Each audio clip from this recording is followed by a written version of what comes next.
to dive into a topic that you might be curious about, and that is the introduction or actually ramped up integration of AI within Photoshop.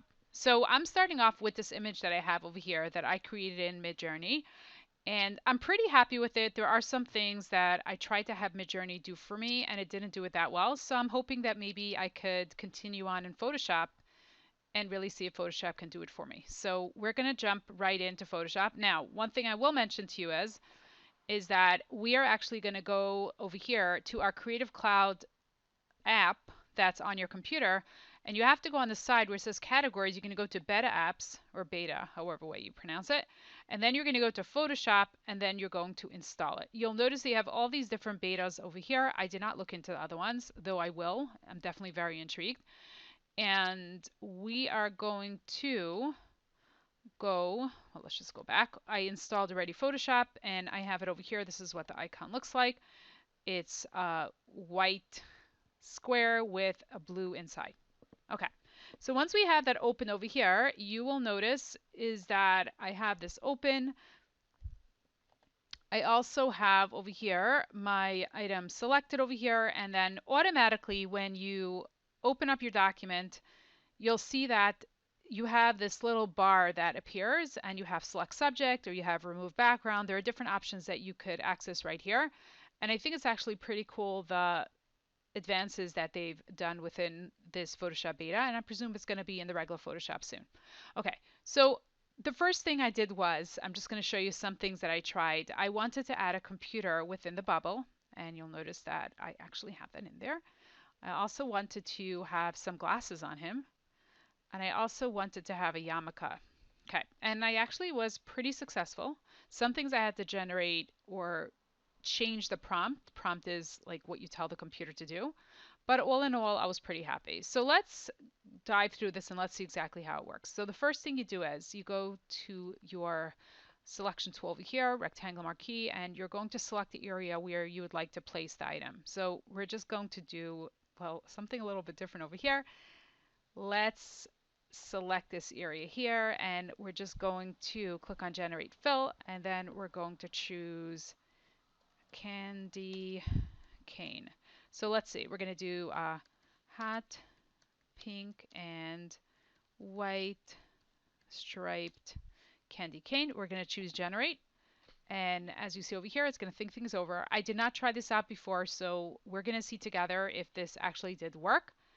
And yeah, we'll we'll get to see. Okay, so that actually looks pretty cool. What's nice about this is that by default, what it does is it creates the item, as you see over here, with a mask.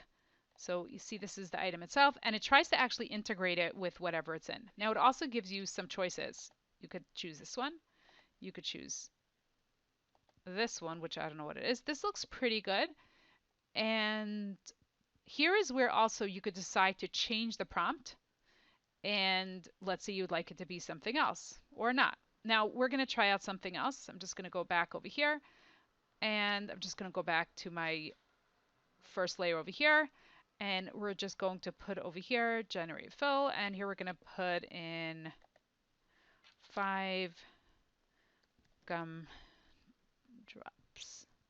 Okay, so let's generate that, and let's see what happens. Really, maybe I should have made a larger space over there, so this way it could have it along a bigger area, but whatever, it's not here or not there. The goal over here is that we wanted to have some fun. And let's see what we have here. So I see over here gumdrops. I don't really see a gumdrop. I don't really see anything. So here we're just going to be more specific. So we're going to write over here green. No, we don't want green. We want blue gumdrop. Blue gumdrop. Okay, let's see if that is helpful for us. Okay. And as you see over here, what's interesting about this is that you select the area, then you type in whatever your prompt is, and then you could always click back on that layer in order to change the prompt. Now, I don't think it's really getting the picture of what I want exactly, so that's not working out. Let's see a different kind of candy that we can do over here. Let's see. some sour sticks. Sour stick. Okay, and let's see what that gives us. Okay. Also realize that you can add or take things away. I believe you could take things away too. For sure you can add. Okay, so let's see. So here we have a candy sour stick, right? I guess it could work. I'm not so thrilled with it. I happen to like the candy canes. I think that's really, really nice. And I'm thinking that if I make this higher over here, what would happen if I just put over here blue and white candy cane? Okay, and we're going to see what that does. And then in the meantime, we could actually check out over here. Well, not in the meantime. Let's just wait for this to finish doing its thing over here. Okay, that looks good. Now what's interesting is that the way that it integrated it, right? It's not really integrated at all. And the question is, if I really wanted to use this, I would have to go to my mask over here, and I'm just going to paint on here. So let's subtract. No, we want to add to the mask. So let's just make this brush bigger. Okay, there we go. And is that doing what it's supposed to? 1 second. Oh, I guess it's supposed to be subtract. Okay, so here we're just going to do that, and that allows us to integrate it better. So what I'm seeing from here is that you could sometimes use masking in order to really have it do what you want it to do. Now we're going to go back to what I did over here, and we're going to go through the prompts that I did here. So I selected this area that is right over here, right? And then what I did was I typed in hot pink computer. Now it's not really hot pink. What I love what it did over here is the perspective where it put it and the way that it sort of like faded out so it's not in full view. I think it did a great job. There were other options here which were totally out of whack, so whatever. And then over here you'll notice I have my next one, which were my glasses. So you'll notice with my glasses I had to go through different iterations. I'm still not 100% thrilled. I could make myself crazy and get the line all the way over here, or maybe just use a clone stamp to get it over there. But I did go through several iterations. Over here, at the end, I did glasses with green metal frame. I could decide also to do maybe clear glasses.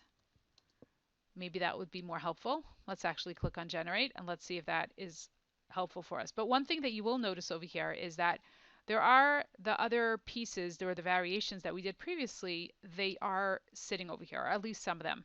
So you'll see over here is that this did not give me exactly how I wanted it to go. I would most probably invest some more time in order to get this so. What I really like about it is it did put it in the position that it needed to go.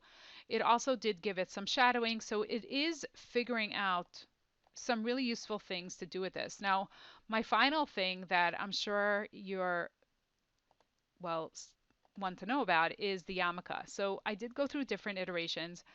I started off with a black yarmulke. This was the best one off the lot. I think it looks pretty good actually. And you'll see over here how it's sitting nicely on the head.